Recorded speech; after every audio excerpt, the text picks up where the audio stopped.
Hey, good evening, folks. I wanted to make a quick video about the expectations placed on homeless people, and you'd be shocked. I think some of you would be. Uh, and it really, it's going to vary a lot depending on where you're at, what you're doing, and everything else. But I'll give you an example with begging.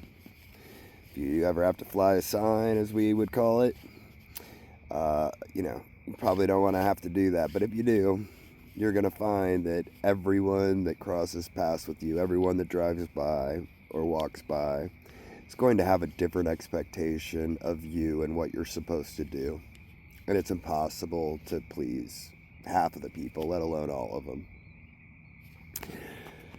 Eventually, what you do is you figure out what group of people you're trying to reach, and then you worry about their expectations within reason.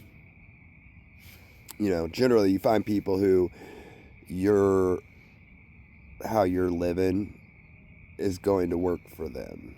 And then if it's really you and you're honest and you're real, then those people, if you pick the right group of people to match who you are and what you're doing, you'll tend to be okay. But lots of people will only give money to people who are standing up when they're begging. Lots of people will only give money if you're sitting down.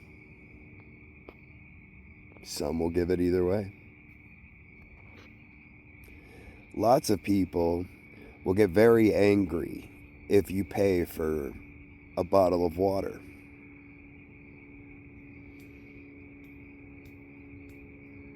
Other people don't have that expectation. They're okay with you buying water. They think, wow, it's a homeless guy and he's got money and he's not going to buy beer, he's going to buy water. That's great. Some people will get very angry if you don't buy the food that they want, that they think that you should buy. Either you're spending too much money on food, or you're not buying healthy enough food, or it's meat and they're vegetarians, or it's vegetables and they want you to eat meat because they think you need the nutrients. Some people think you should live without money, that you should never have a dollar to spend because they're control freaks and weirdos.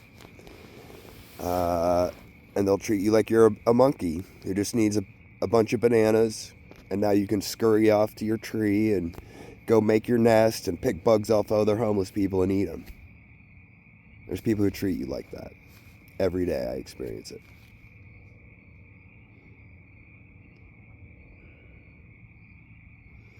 And it just gets,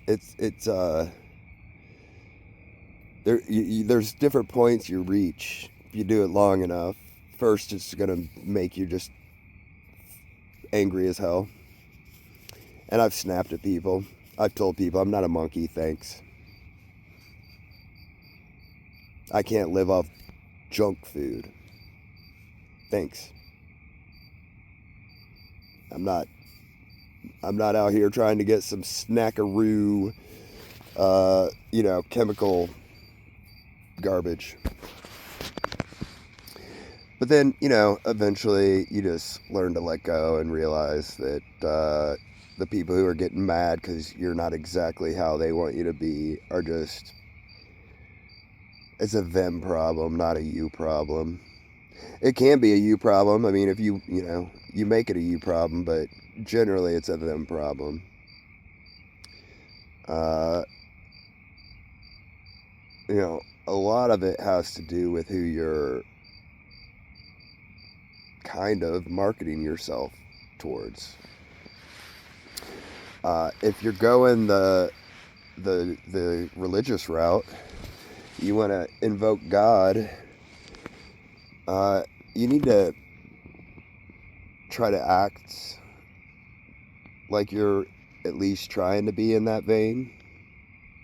If you're invoking God in your sign, and then once you get money, you leave and go buy fentanyl and start smoking it, People are going to figure that out.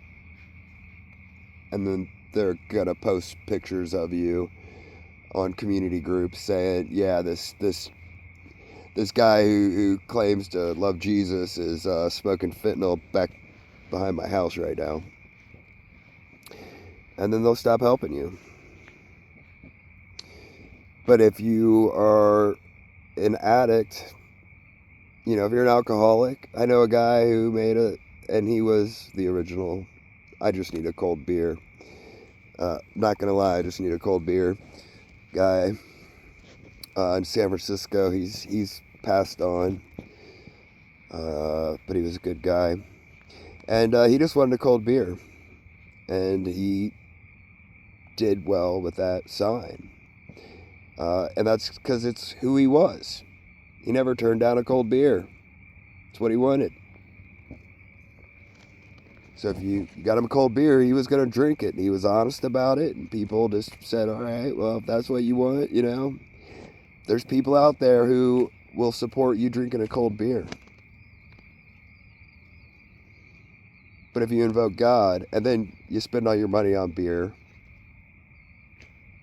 you're probably not going to do well. You know, be honest.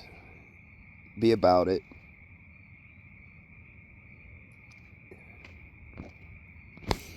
It's, you know, there was a time where I was traveling around where nobody had cell phones. I was hitchhiking around the country before there were people, like normal people, having cell phones. I started hitchhiking in the United States, around the United States in 96. Yep, January of 96. And you could bounce around, and as long as you moved a couple of towns up, people wouldn't know who you were. So there was a lot of people, they'd be a jerk in one town and lie about what they were doing, and they'd go 2 towns up and tell people they love Jesus and spend all their money on drugs.